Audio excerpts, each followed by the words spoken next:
एक महिला भक्त वृंदावन से बिहारी जी लेकर अपने घर आई और तभी बाहर से गोलू घर के अंदर आया और माँ से पूछता है कि माँ, यह कौन है? तो मैया ने बोला, ये भगवान हैं और ये ही हमारे मालिक हैं। अब तो घर में जब भी कोई नई चीज बनती तो सबसे पहले बिहारी जी को भोग लगता। पहले यह सब चीजें गोलू को सबसे पहले मिलती थीं। इससे गोलू बहुत चिढ़ने लगा और मन ही मन ठाकुर जी को कोसने लगा। एक दिन गोलू की माँ काम पर जाते समय बोली, गोलू, यमुना जी से मटके में जल भरकर लाना। जब गोलू पानी भरने के लिए जाने लगा तो जाते जाते बिहारी जी को कहने लगा, खाने के लिए तो सबसे पहले तैयार रहते हो, लेकिन काम तो मुझे ही करना पड़ता है। अगर यहाँ रहना है तो काम करो। कहकर गोलू यमुना जी से जल भरने के लिए चल पड़ा।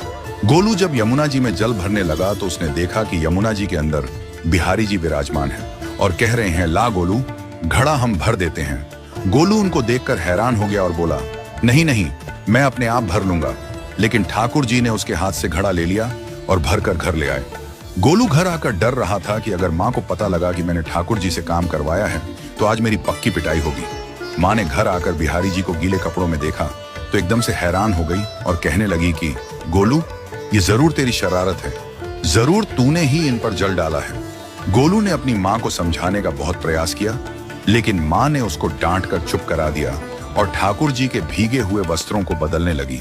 अगले दिन जब माँ ने गोलू को अनाज पिसवाने का काम दिया तो बिहारी जी फिर अनाज का कनस्तर ले आए और माँ को ठाकुर जी के वस्त्रों के ऊपर सूखा आटा पड़ा मिला। तो माँ ने फिर गोलू को डांटा कि तुझे पता नहीं कि ये हमारे भगवान हैं और तू भगवान के साथ शरारत करता है। आज तूने फिर इनके ऊपर आटा फेंका है। तो गोलू शपथ लेकर कहने लगा, नहीं माँ, मैंने कोई शरारत नहीं करी है। ये तो मेरे हाथ से गेहूं का कनस्तर लेकर खुद पिसवा कर आए हैं। गोलू की माँ आज बहुत गुस्सा हुई। अगले दिन फिर माँ बोली, बेटा गोलू, आज तुम्हारे बाबा बाहर गांव से वापस लौट आएंगे। बस आज का ही काम है, तुम जंगल से थोड़ी लकड़ियां ले आना। गोलू फिर डर गया, कहीं ठाकुर जी फिर मेरे पीछे ना आ जाएं। गोलू ने माँ को बोला कि मैं चला तो जाऊंगा, लेकिन बिहारी जी को समझा लो, वो मेरे पीछे ना आई। उसकी माँ हंसकर बोली, हाँ हाँ समझा दूंगी, तुम जाओ तो सही।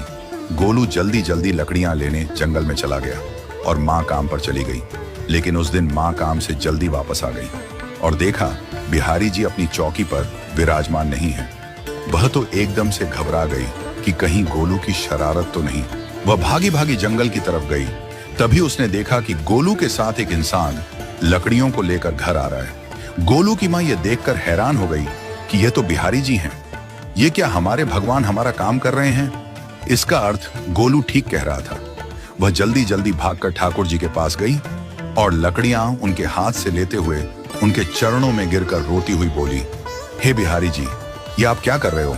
मुंह गरीब का काम क्यों कर रहे हो? ठाकुर जी मुस्कुराते हुए बोले, हमें तो तेरे बेटे पर बहुत प्यार आता है। सब लोग हमें भगवान समझते हैं, लेकिन एक तेरा बेटा ही था जो हमको अपना मानता था। अपना मानकर वो हमें डांट भी देता था, हमारे साथ गुस्सा भी करता था, और जो हमें एक बार अपना मान लेता है तो हम उसके मान के लिए उसके ही हो जाते हैं।